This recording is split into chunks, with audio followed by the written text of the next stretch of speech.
Hey everyone, Kyle once again, and welcome back to the final review of the Prehysteria trilogy. So moving on to the last one, which is Prehysteria 3, and this one that came out in 1995, the next year after. Like all the films came out a year, so the first one was 1993, the sequel was 1994, and this one was 1995. And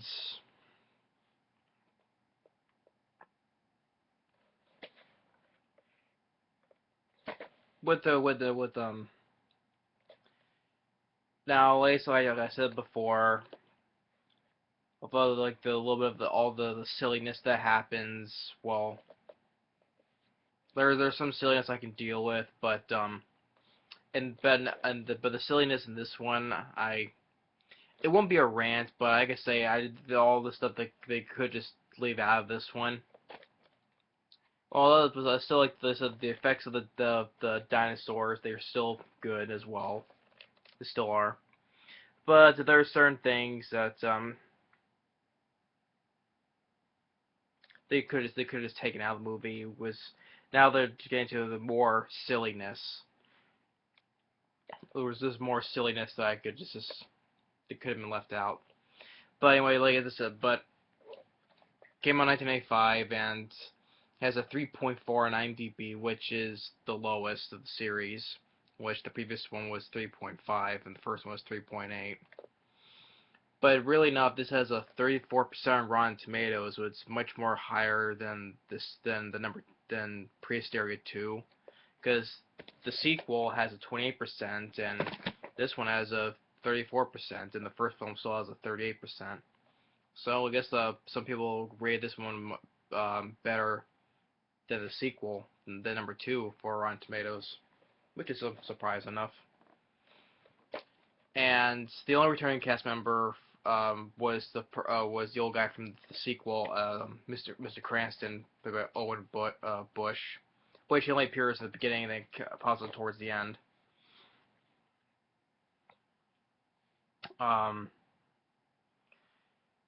The story is that it takes place. It first opens up with a small narration. It shows a couple of scenes from the previous 2 films. And then it takes place directly after the sequel, Prehysteria 2, when Mr. Cranston is driving back with the dinosaurs still in the box. But the guy is driving because he's an old guy. He's driving slow, and this is somehow while the car is moving, they lifted the little lid for the gas tank of the truck. They lifted the little nozzle thing lid and just like dumping like raisins, I think it was, into the gas tank, and somehow putting like raisins in the gas tank somehow makes the car break down, I guess, temporarily. And this happens to right next to a golf course. And somehow they got off it while the old guy drives away. And there's this golf course, and next to it there's this a rundown mini golf course where our main character here, the name of Ella, you can see her right there, or probably right here on the front cover. She wants to be a professional golf player, but and she's also, because her heritage is Scottish, and she's like obsessed with this Scottish stuff, because she tries talking with a Scottish accent, and like even her room she has like some Scottish stuff, like she has like a picture which I thought was kind of funny. She has a picture of James James Doohan James Dugan, or I forgot what it's like. He was the guy who plays from Scotty in the original Star Trek series. He has a picture of Scotty because Scotty's Scottish.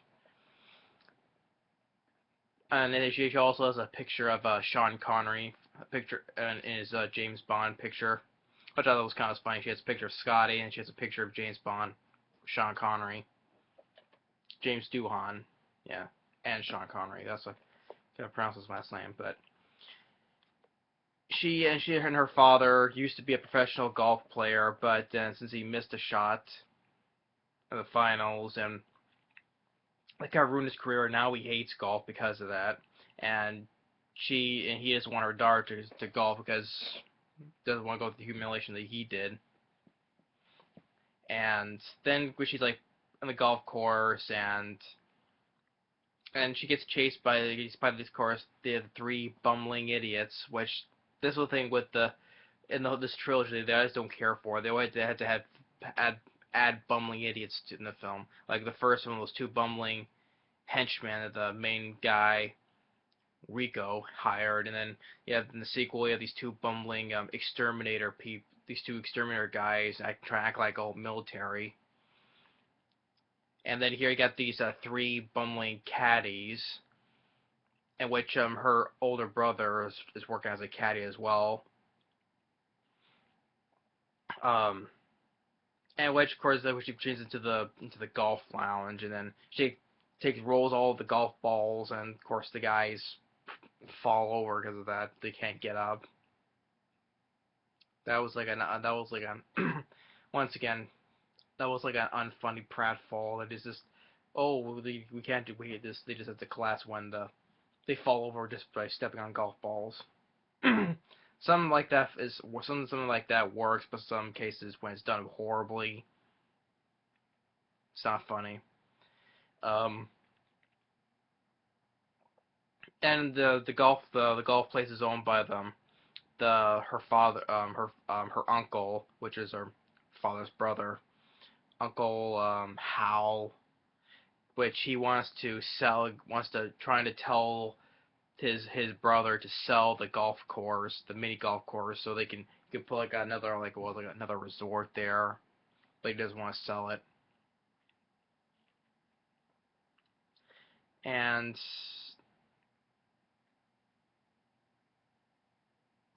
she still wants to golf because like I said, it's in her blood because we McGregors were Scottish or whatever. And she's play a little bit on the golf course, and then she finds the dinosaurs. And like she finds like her dad's golf putter stuck in a rock. It's like supposed to be like Excalibur, sword in the stone, except it's a golf putter in a stone. uh,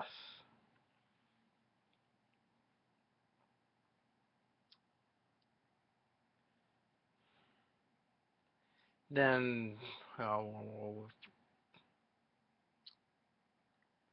well,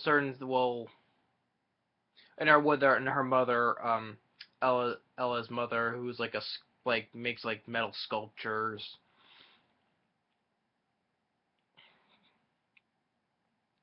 and she makes like a sculpture of a dinosaur with Brachiosaurus, and then it gives an idea that no, actually gives the father idea, like it's like, what is this? This is like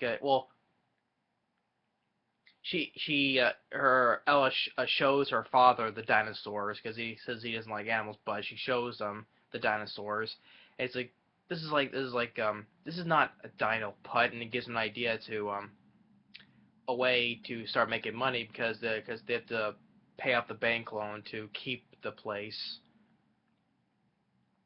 Then that sparks an idea for him to create like a dinosaur themed mini golf course, and they redecorate to make it like a dinosaur themed. And which of course again that as they're rebuilding the golf course, make it like a dinosaur theme. Of course, there's a song played by Elvis because in all three of the films there's a song played by Elvis.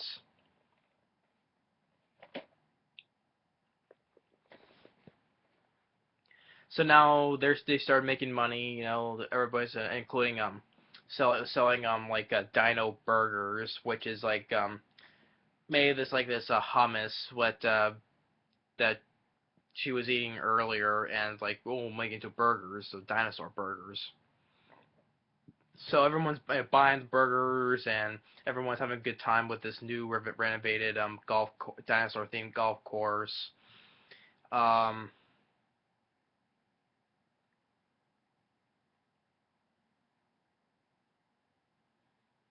then um,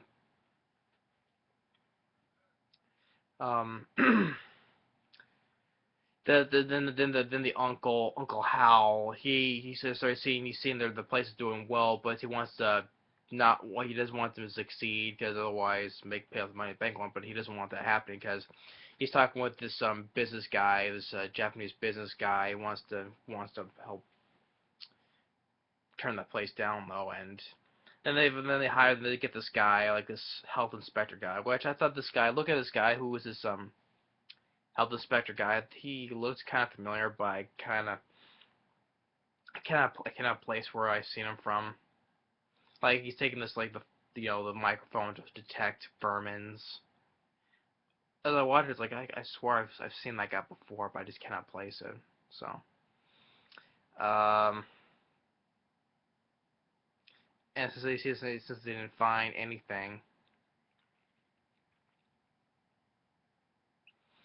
the brother and sister, they want to find out what their uncle is up to, and they, well, first off, the guy, since one of the caddies named Needlemeyer, I think his name is, he wants to like try to sabotage the place. Like, so he like brings me like gasoline and tries to set the place on fire.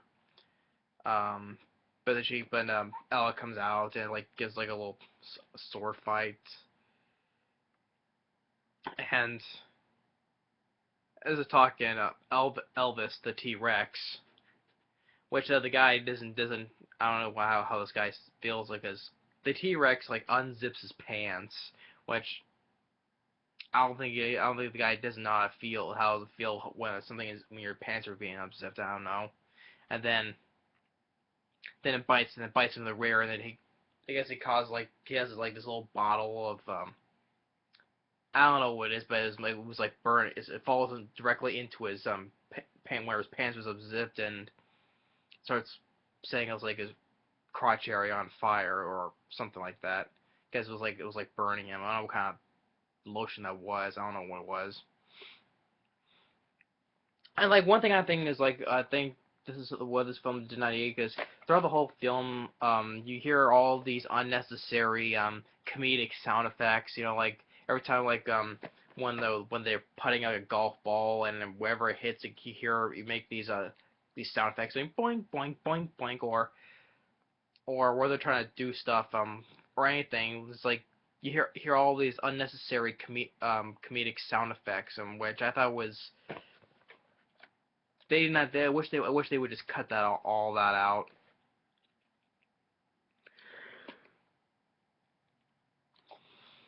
I wish they would just cut all those sound effects out, because it was not funny.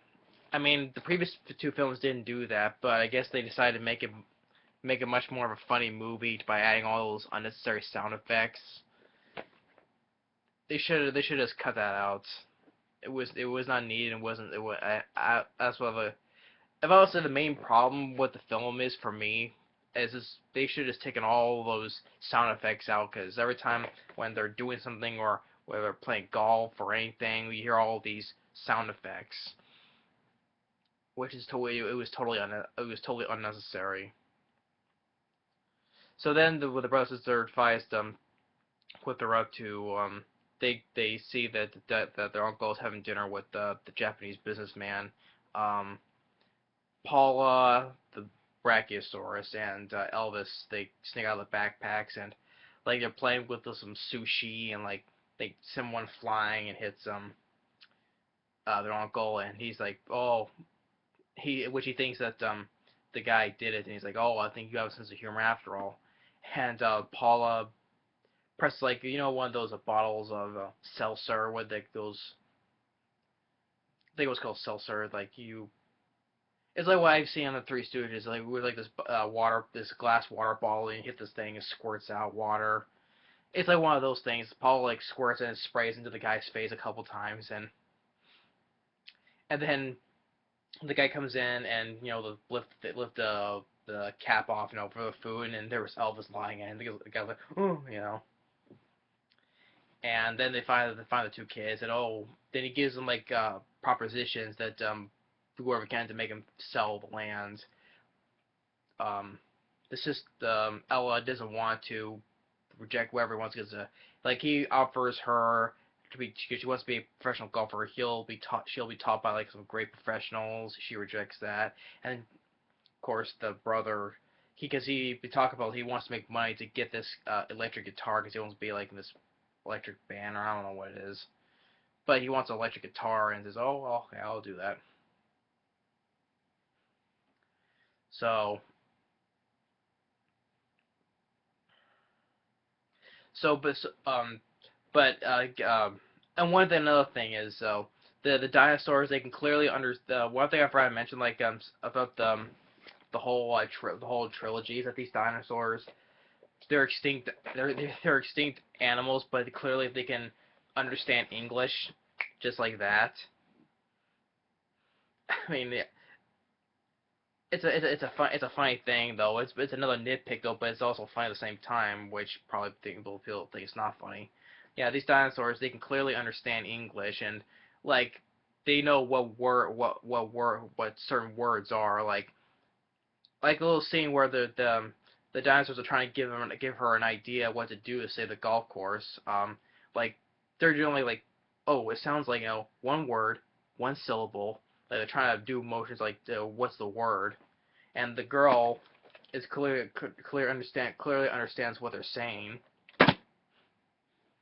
and it's always a bet. Yeah, like dinosaurs know what the word bet is. That's the other thing that all these films that the dinosaurs they can understand English.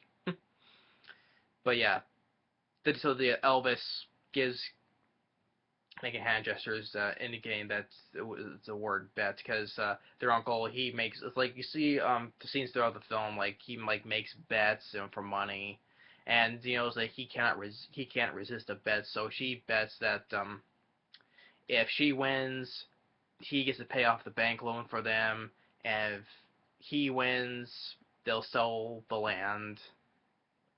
So he accepts it, and also to make sure that the brother knows nothing what their plan is. Like they threaten like his two idiot caddy friends. They hold him down while they cut his hair.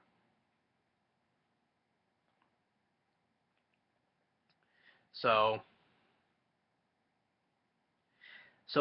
as everyone's gathered around for the mini golf tournament, and the father doesn't want to watch because he doesn't want to see his daughter humiliate herself because for what he did. And when there's another thing that's funny is that I think she's using her dad's golf putter that she pulled out of the rock like Excalibur here, and you hear a lightning sound effect. Oh, it's Excalibur. And while the father is in there, he's watching the footage that's from his previous golf tournament. It was like 15 years ago, and it shows how he missed his putting because of a bird chirping, which you find out later is all the two players, they're going along each hole, and Uncle Hal to make sure at the last hole that it gets sabotaged, that she misses her putt. Like it says something like this remote control like where the ball goes through a triceratops's goes through a triceratops and down the ramp into the hole. Well, he messed with this little thing to make sure to control the mouth is so that she can mess up. So as they get to the hole, the last hole, Uncle Hal shoots his ball, stops just short of the hole, but he gets it in.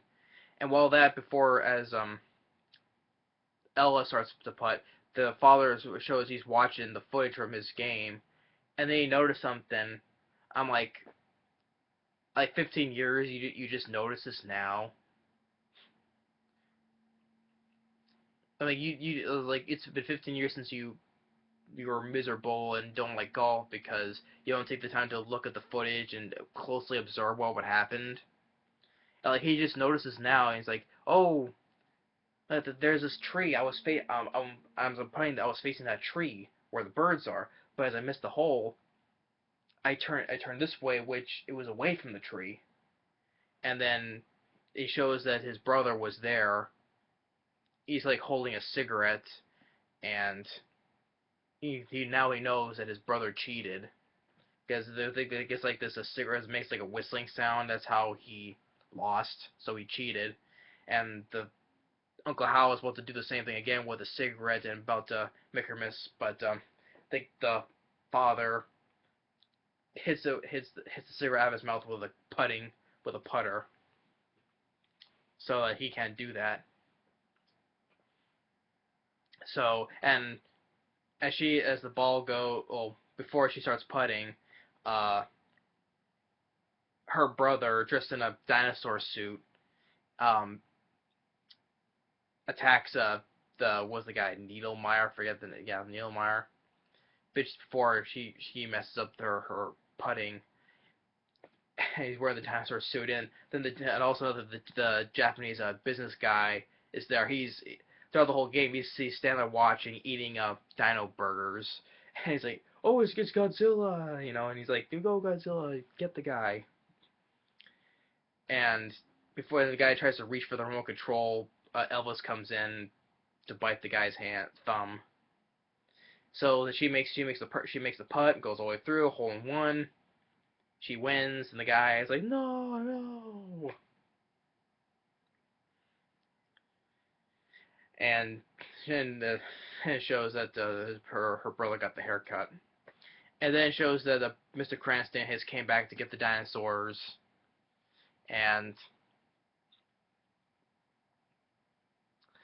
but the Ella wants to give him something, so she takes the bike that her father gave to her because earlier he was like, don't play golf, just ride this bike. But so she catches up to them to give her her bagpipes. There was a scene where she was playing bagpipes earlier. So she wanted to say before she said goodbye, she wants to give him the bagpipes. And and then later they're talking with the Japanese businessman, saying that well we want to build more dino mini golf courses in Japan and Russia and a resort as well, and make more of these dinosaur burgers 24/7. I think it was the line, and the ends freeze frame as a guy eating a burger. So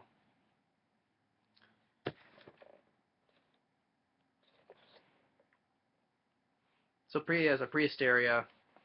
The one thing I said the main problem with this is they should just cut out of all those cartoony sound effects. That's a better way to put it. Cartoony sound effects. That's what they were. Boing boing boing boing or beep boop. All whatever those old sound effects. They should just cut all that out because the previous two films didn't do that, but they tried to make it more fun by adding those sound effects in. It was totally unneeded. It was totally unwanted. I think I did not find that funny. They should have left all that out.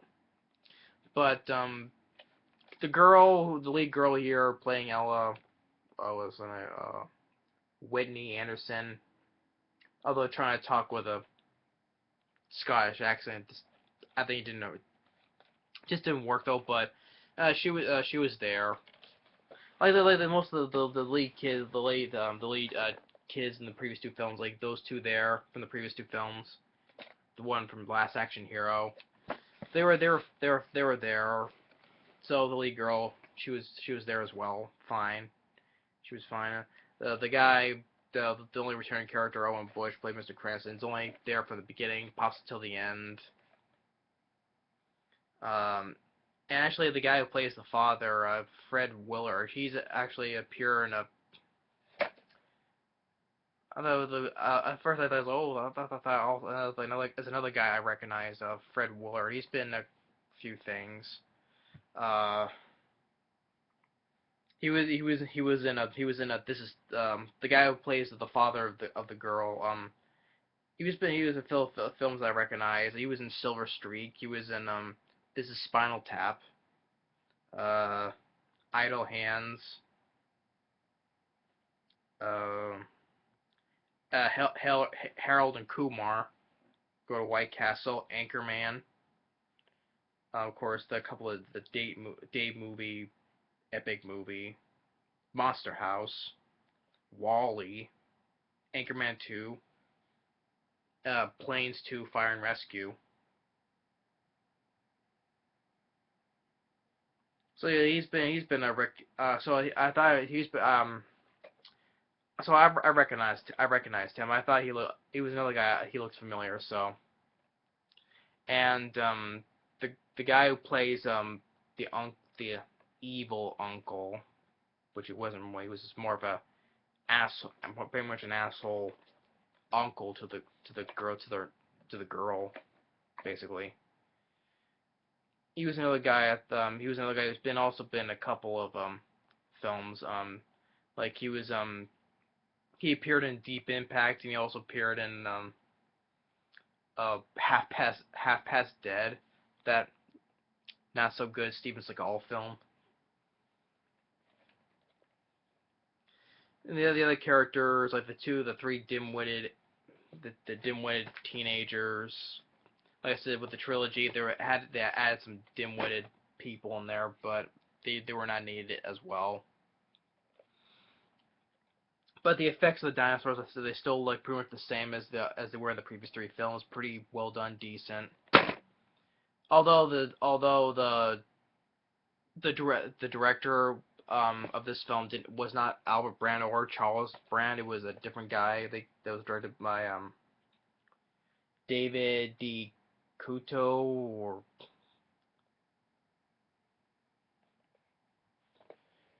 I don't know if I'm reading that right. No, that's funny. Was this no? I think it's directed by another guy, by Julian Bryn. Although looking up it's a different name though, but I don't know what name is. But it wasn't Albert Band or Charles Band. This is a different director, but overall, yeah. So that's basically it. So that's basically my review of the whole Prehysteria trilogy, which they don't get talked about like at all. I guess these films are pretty much forgotten. And like I said before, I said the last time, I don't know what's so hard trying to put these films on DVD, let alone a 3-pack DVD. I don't know what's so hard about it. Like I said, I've seen some other films that are much worse than this. I don't think these are as bad as people think they are. I mean, like I said before, I've seen a lot worse.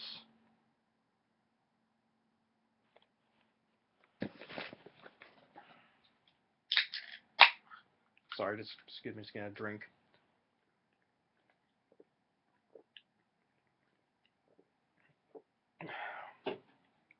That was getting a little dry again.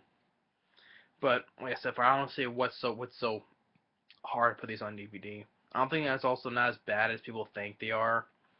I mean, it's a trilogy about small little dinosaurs. Come on, it's not that bad of an idea, you know. It's just